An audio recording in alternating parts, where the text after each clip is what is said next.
We begin with the campus barbershop. Yes, it used to be near the UNT campus, but when longtime owner Gene Hartman decided to retire, new owner Jeremy Carroll took a risk. He bought the barbershop and moved it here because this is where the action is. There was development going on at the previous location, and we kind of felt it needed to stay alive. And he didn't want to keep going.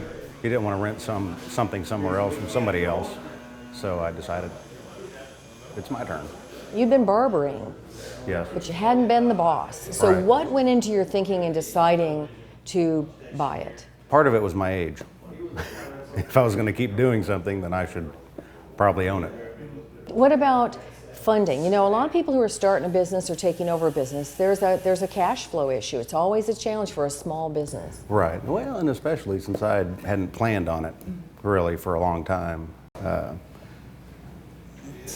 I just had to ask my wife if I could spend the money. But that's always a factor. You've got to make sure you've got good cash flow to keep it all going, right? Right. So you have to make sure you may retain your customer base, for one thing. Especially, it was kind of easier for us because we had been in business, or Eugene had been in business for 50 years.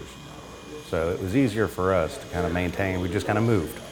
Going forward, you know, 50 years, great base, but now you're the new owner, new ideas in your head. What are you going to be doing going forward that's going to be different? Well, we've started offering straight razor shaves and some different services that previously we didn't offer.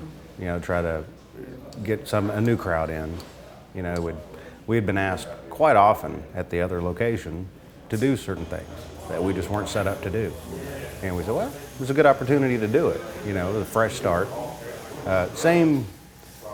Same business name, same people essentially, but kind of a new model.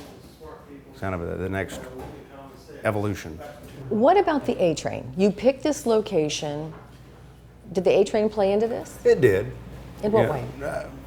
Just the traffic.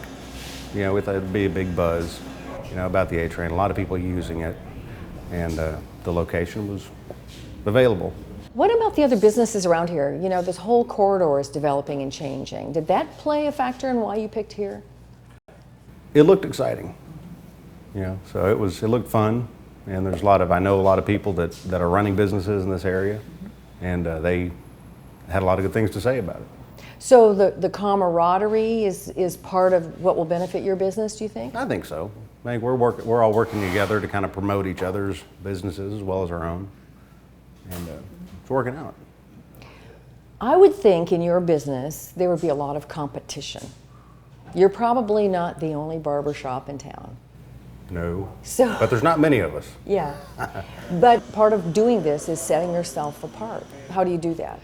We were, for a bit, the only place that did hot lather shaves, straight razor shaves, and different things like that. Now, I know there's another place in town that started doing it recently, but we do it better.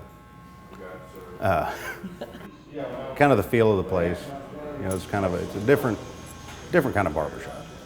You know, it's not like a Mayberry type barbershop. It's more of a, you know, late 20s New York style barbershop. Thank you so much. The campus barbershop caters to the early morning crowd. They open at 7 o'clock in the morning, and Jeremy Carroll says business is clipping right along.